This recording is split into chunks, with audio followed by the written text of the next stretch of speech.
ಆದ್ರೆ ಬಿಜೆಪಿಗರಿಗೆ ಇದು ಬೇಕಾಗಿಲ್ಲ.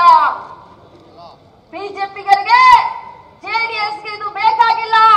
ನಾನಿವತ್ತು ತಮ್ಮ ಮುಖಾಂತರ ಕುಮಾರಸ್ವಾಮಿ ಅಣ್ಣನವರಿಗೆ ಬಹಳ ಗೌರವವನ್ನ ಕೊಡ್ತೀನಿ. ಒಂದು ಪ್ರಶ್ನೆಯನ್ನ ಕೇಳಲಿಕ್ಕೆ ಬಯಸ್ತೇನೆ. ನಾನೊಬ್ಬ ಹೆಣ್ಮಗಳು, ಈ ರಾಜ್ಯದಲ್ಲಿ ಮಹಿಳಾ ಮತ್ತು ಮಕ್ಕಳ ಕಲ್ಯಾಣ ಸಚಿವೆಯಾಗಿ ಸೇವೆಯನ್ನ ಸಲ್ಲಿಸ್ತಾ ಇರುವಂತ ಸಂದರ್ಭದಲ್ಲಿ ಮೊನ್ನೆ ತಾವು ಒಂದು ಮಾತನ್ನ ಆಡಿದ್ರಿ ಕುಮಾರಸ್ವಾಮಿ ಅಣ್ಣನವರೇ.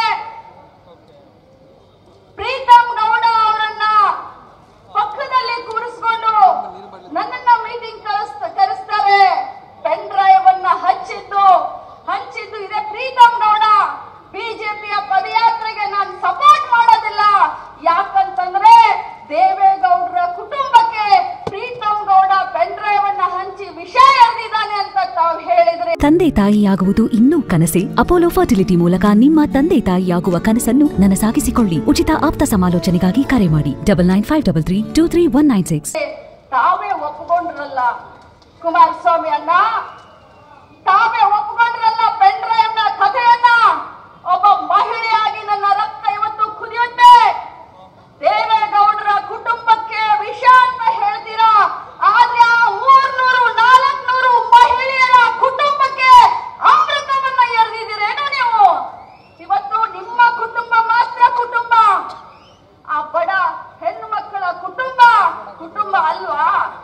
ಅವರು ಯಾರ್ದೋ ತಾಯಿ, ಯಾರ್ದೋ ಅಕ್ಕ, ಯಾರ್ದೋ ತಂಗಿ ಅಂತವರ ಕುಟುಂಬವನ್ನ ಇವತ್ತು ಬೀದಿ ಪಾಲು ಮಾಡಕ್ಕೆ ನಿಮಗೆ ನಾಚಿಕೆ ಆಗ್ತಾ ಇಲ್ಲ. ನಿಮ್ಮ ಕುಟುಂಬದ ಮರ್ಯಾದೆ ಅಷ್ಟೇ ಮರ್ಯಾದೆ, ಬೇರೆ ಕುಟುಂಬದವರ ಮರ್ಯಾದೆ ಅಲ್ಲ ನಿಮಗೆ. ನೀವೊಬ್ರು ರಾಜಕಾರಣಿಯಾಗಿ ಸಮಾಜಕಾರಣಿ ಆಗ್ಲಿಕ್ಕೆ ನಿಮಗೆ ಏನು ನೈತಿಕತೆ ಇದೆ ಅಂತ ಕೇಳಲಿಕ್ಕೆ ನಾನು ಬಯಸ್ತೀನಿ. ಇವತ್ತು ಬಂಧುಗಳೇ, ಇವತ್ತು ಸಿದ್ದರಾಮಯ್ಯನವರು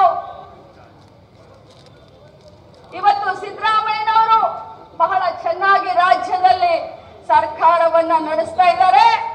ಇಡೀ ಸಂಪುಟದ ಸಹೋದ್ಯೋಗಿಗಳು ನಾವೆಲ್ಲರೂ ಕೂಡ ತಮ್ಮೆಲ್ಲರ ಆಶೀರ್ವಾದದಿಂದ ಅವರ ಬೆನ್ನಿಗೆ ಇದ್ದೇವೆ. ಕರ್ನಾಟಕದ ಮಹಾಜನತೆ ಸಿದ್ದರಾಮಯ್ಯನವರ ವ್ಯಕ್ತಿತ್ವ ಏನು ಅನ್ನೋದನ್ನ ನೋಡಿದೆ. ಒಬ್ಬ ಧೀಮಂತ, ಒಬ್ಬ ನಿಸ್ವಾರ್ಥ ರಾಜಕಾರಣಿಯನ್ನ ನಾವೆಲ್ಲರೂ ಇವತ್ತು ಅವರ ಕೈಯನ್ನ ಬಲಪಡಿಸಬೇಕಾಗಿದೆ.